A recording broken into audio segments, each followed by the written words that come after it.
Welcome to the new superheroes. Ordinary people who do extraordinary things. What's your superpower?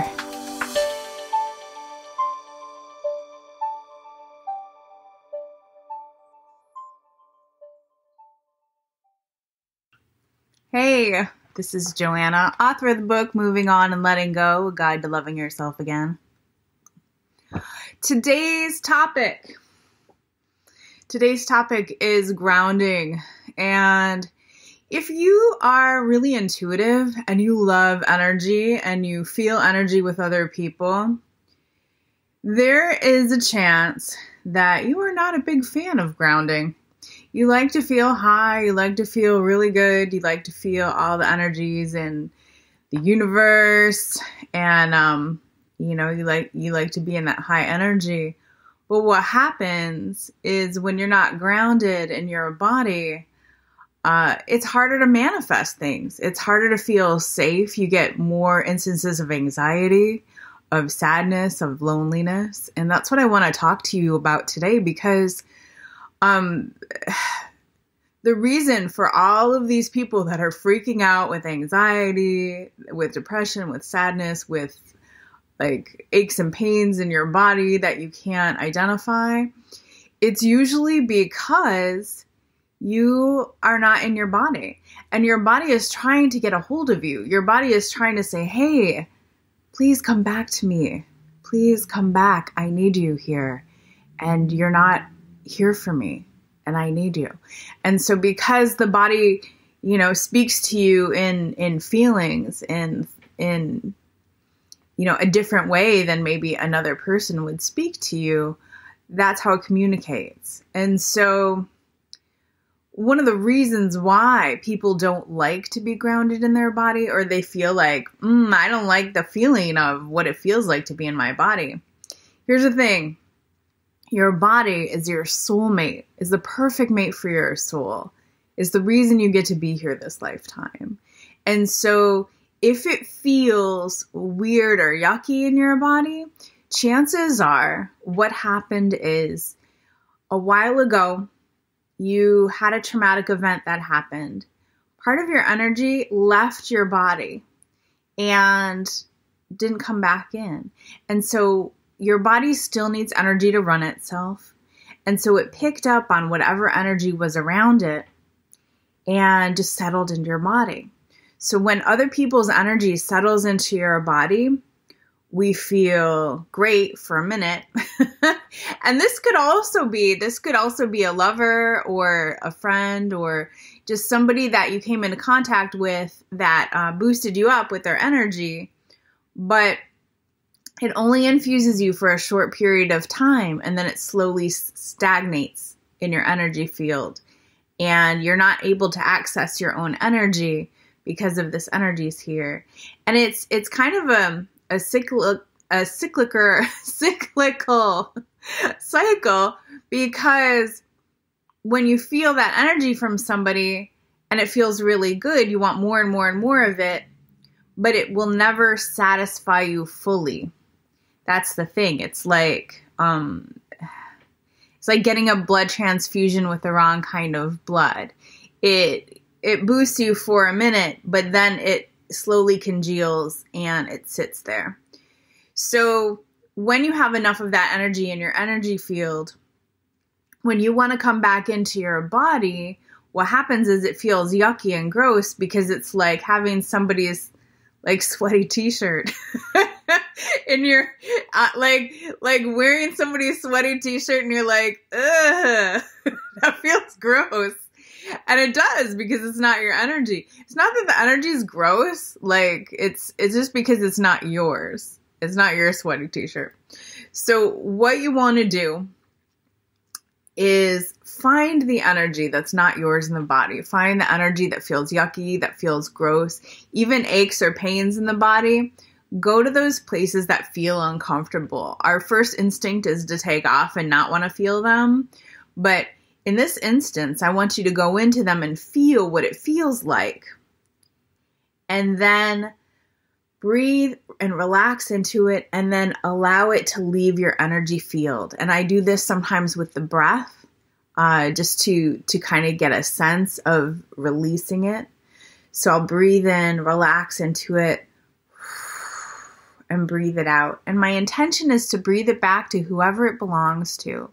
The energy won't feel bad to them because it's their energy. And if it's someone else's energy, they love it.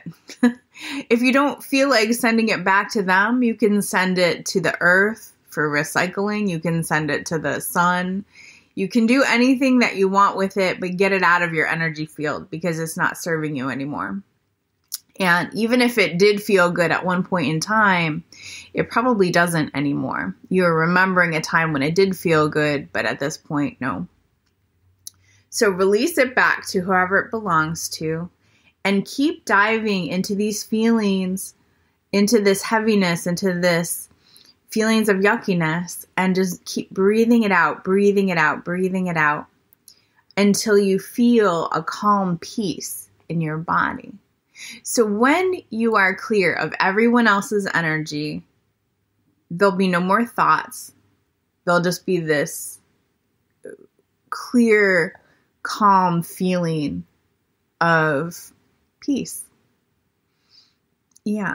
And then it feels good to be in your body. If your body is clear of everyone else's energy, it will feel good to you to be in your physical body. Because again, this body is your soulmate. It's the reason you get to be here this lifetime. And so it's the energetic frequency of your body should be a match for your spirit. Like that's why you're here. Like this is your primary relationship. The being that you're going to be with your entire life is this physical body. So come back down into it. And that's what we do. We release the energy that's not ours, and then we come back down into our body. So I wanted to share this message today because I felt like there's so many people that are struggling with this anxiety, with feeling scattered, with feeling out of sorts. And I want you to know that it's possible to feel calm and relaxed and grounded in your body once you get rid of that, everyone else's energy. There's also something that happens where we connect in. If we take someone's energy and we breathe it in and we have it in our field, that's one thing. Sometimes we want to have a direct line to them and their energy. And that's when we create an attachment. And so these attachments, the Buddhists say attachment leads to pain and suffering. Well, the attachments in your energy field, sometimes they're called cords. And the attachment cord that is created between you and someone else is it's like a USB cord. You can transmit energy back and forth and information back and forth. And that's why we feel super connected and we can be telepathic with another person. And, we feel really connected to them. And that's great most of the time until it's not. Sometimes what happens when we create these cords is that we create a sense of ownership with this person. And it gets to a point where we get demanding of them. And this is stuff that I've noticed in the past with all these relationships that I've had and I broke them down, is that the cord itself is kind of like this. What happens is we have this feeling of ownership, like you need to give me energy now because we are connected. And it's really important for you to be how I want you to be because you're a part of me. It's like we kind of claim this other person as a part of ourselves. And that's why in relationships, people will be like, oh, well, they don't do this, this, and that, and they should, and I want them to do this, this, and that. It's when you take a step back from it, it's really it's illogical to try and make someone do what you want them to do because they have free will. They're living their life too. They get to live whatever life they want. But when we have that cord established with someone else, there becomes this thing like they need to live the life that I want them to live because that's what I decided. And this is the cord. This is the cord talking. Because once you unravel this cord with another person, what happens is there's no anxiousness, there's no neediness, there's no needing to get energy from them. There's no needing them to do a certain thing because you want them to do a certain thing. What happens is you just feel a sense of calm and of peace, and you can see that person as a person instead of this person that's ruining your life because they're not doing whatever you want them to do. And I've been on both sides of it. I've been on both sides of it where I wanted that person to do whatever I wanted them to do, and they wanted me to do whatever they wanted me to do. And so it's this attachment that creates this weird thing. It's not really logical, because once you unravel the cord, you can realize what's true. And what's true is your energy is for you, and their energy is for them, and their life is for them, and your life is for you. But we can't, the cords make us kind of crazy.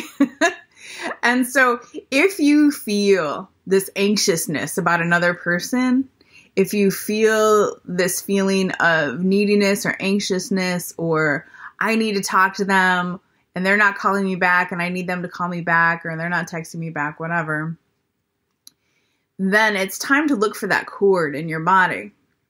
And once you find it, and it'll feel like a tightness in your body, you'll know it. You'll know it when you feel it. And sometimes people see it or just kind of get an inkling of where it's at. I want you to breathe into it and just imagine that there's two hands together. You're holding on to them. They're holding on to you. And just breathe and relax into the connection where it's at. And then you can call to an angel or a guide and just ask that hand that belongs to them be taken back to them, and that they receive whatever they need, whatever they want to make their life better. And then wherever it was attached to you, just breathe into it and give yourself some extra love. Tell yourself that you're safe and you're loved and that you're present right now for yourself. And as you breathe into that space, whatever that space is where the connection was, you'll feel more of a sense of presence, and that anxiety will be released, and you'll just feel more calm. It's kind of crazy because before the cord is detached, you'll feel like, I can never get rid of this. No way, I have to hold on to it forever. Once the energy and the cord are totally released from your body, you feel so much different. You feel so much different. And you're like, oh, what was that all about? Like, And all of the emotions, all of the anxiety, all of the neediness, clinginess, it's gone. It's totally gone. And that's what I talk about in my book as well. I talk about the cords and the energy. But I just wanted to jump on here and give you guys these tips, because it's been going through my head, and I've been getting a lot of messages about these kinds of connections. So I wanted to just share a few tips with you, and I hope they serve you, and I hope you get a lot out of it. Thank you so much for listening, and I'll see you next time.